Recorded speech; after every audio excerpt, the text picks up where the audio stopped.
Welcome to the Deep Dive, where we deliver the strategic briefing you need without the fluff. If you feel like the world is more volatile, unpredictable, and just downright chaotic than ever before, from sudden supply chain shocks to geopolitical upheaval, you're definitely not alone. But this deep dive isn't really about dwelling on the chaos. It's about strategy. We're looking at how top organizations are, well, surviving, pivoting, and sometimes even using this chaos to actually grow. Our mission today is based on some really insightful strategic sources discussing this critical evolution in corporate risk management. We're moving past the old sort of defensive frameworks and into this realm of strategic resilience. We've got fresh insights here drawn directly from executive surveys, including chief risk officers, CROs, the people whose job it is to worry about everything across finance and other key sectors. Exactly. And what we want to do is give you a kind of blueprint for what leading institutions are actually adopting right now.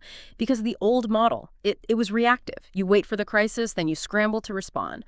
The new goal, the real shift, is integrating resilience so deeply that it actually functions as a competitive advantage. It means shifting focus from just defending against, whatever hit you last year to strategically preparing for what might be just over the horizon, preparing for the unknown, essentially. Okay, let's unpack this then. Because, look, we've all been doing risk management for decades, right? Mostly focused on balance sheets, financial stuff. Why is that old model suddenly, broken? Yeah, it's a great question. It's because the nature of disruption itself has fundamentally changed. The old model was pretty narrow, focused on well-defined, measurable financial risks, things you could quantify easily. But the COVID-19 pandemic just blew that model up. It wasn't just a financial tremor. It exposed all these hidden operational and even societal vulnerabilities in a massive systemic way. It really showed how incredibly sensitive global supply chains and entire economies are to these complex, non-financial shocks. Demand just vanished overnight in some sectors. Right, and it feels like those disruptive currents just keep coming faster and harder. Yeah. We're everything from accelerated digitization and the risks that come with it to persistent cyber threats, inflation sticking around, geopolitical tensions flaring up, climate change impacts. It's a lot. It is a lot, precisely. And this really highlights frankly, the failure of traditional corporate forecasting. It wasn't just that they missed COVID. Our sources show these blind spots are persistent, almost chronic. Get this. When CROs were surveyed in late 2021, only one executive identified the geopolitical environment as a serious consequence risk. Just one. Wow. One person. One person. And then, less than a year later, it was arguably the dominant global issue impacting businesses everywhere. That's a staggering data point. It makes you wonder, why are we still missing these huge risks right in front of us? Well, I think the realization is dawning that prediction itself is fundamentally flawed when you're dealing with these really complex, nonlinear systems.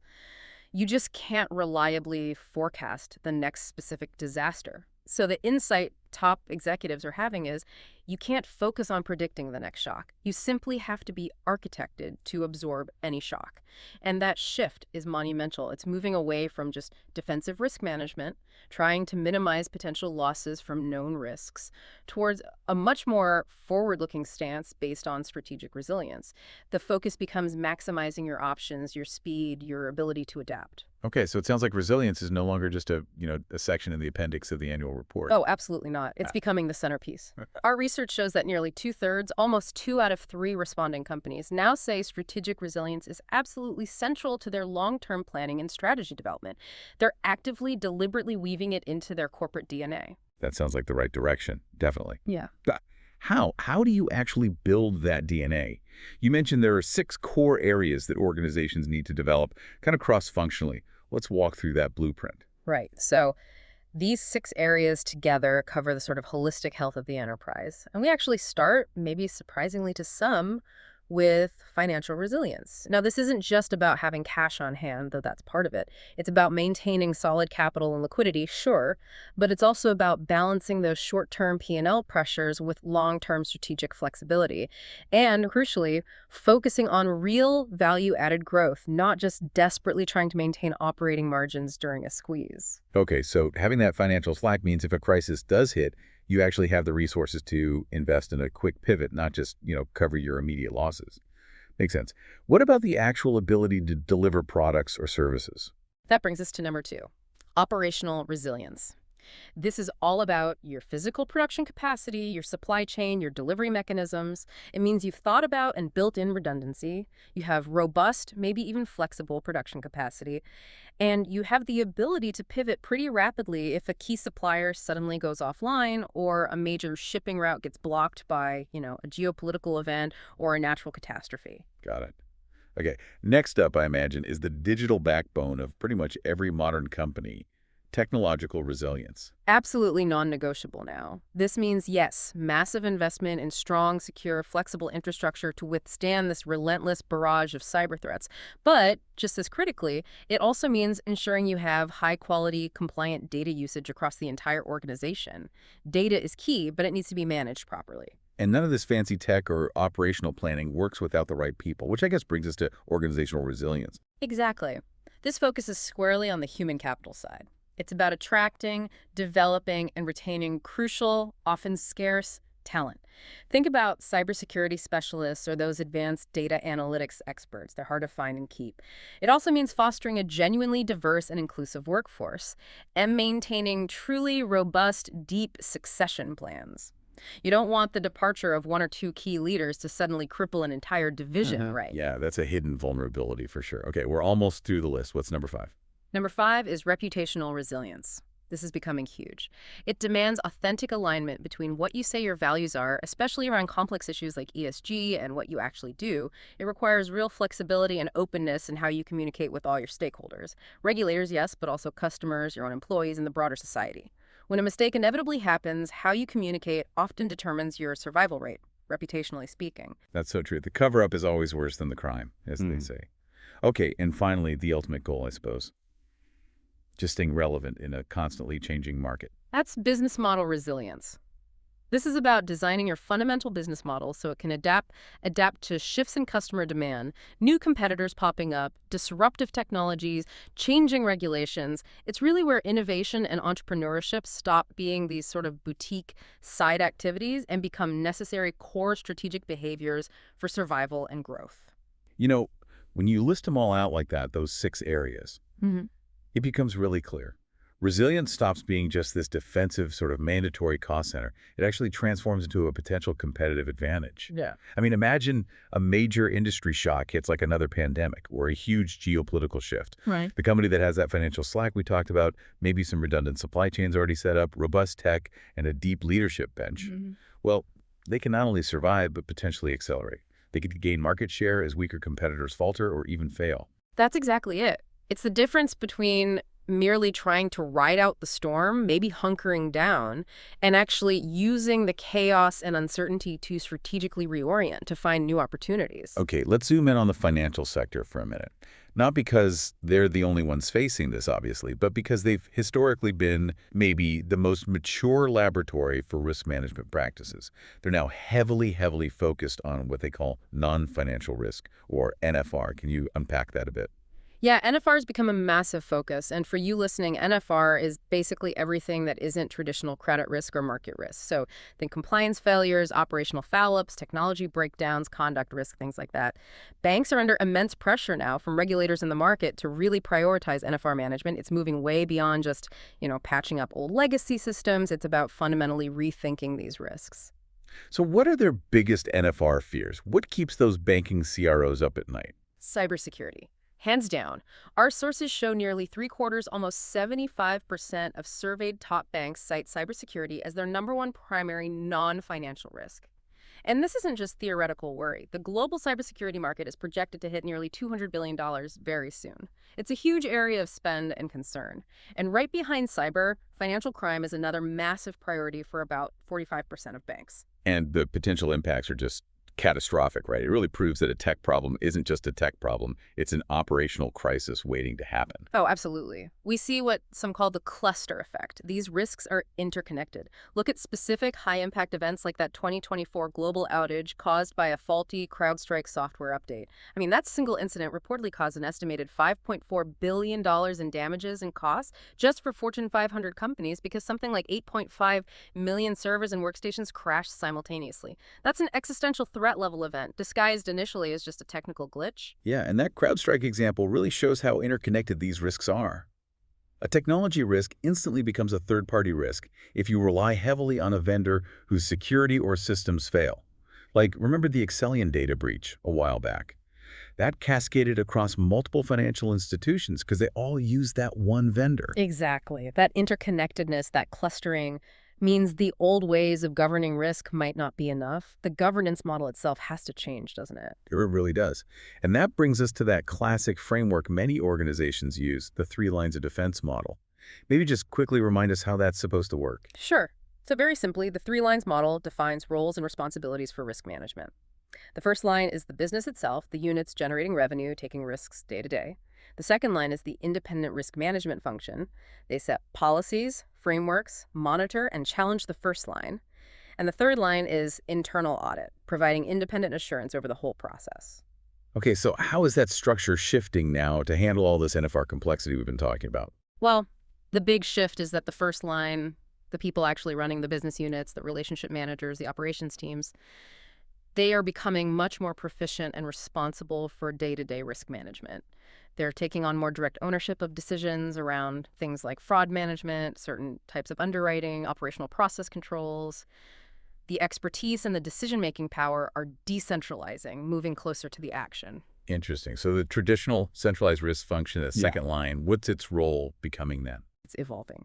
The second line is refocusing more on its core responsibilities, setting the overall risk appetite for the organization, defining the policies and frameworks, providing expertise, and really crucially, performing that challenge role, making sure the business units aren't taking unseen or unmanaged risks just to hit targets.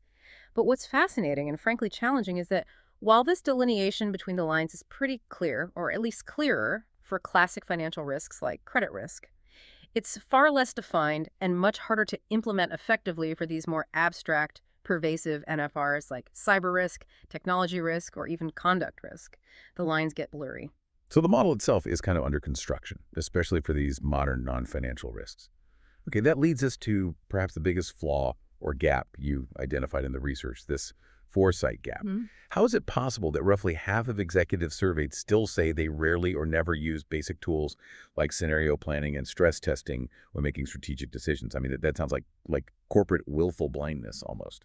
It does seem incredible, doesn't it? It's sort of the strategic equivalent of flying a plane in fog without instruments.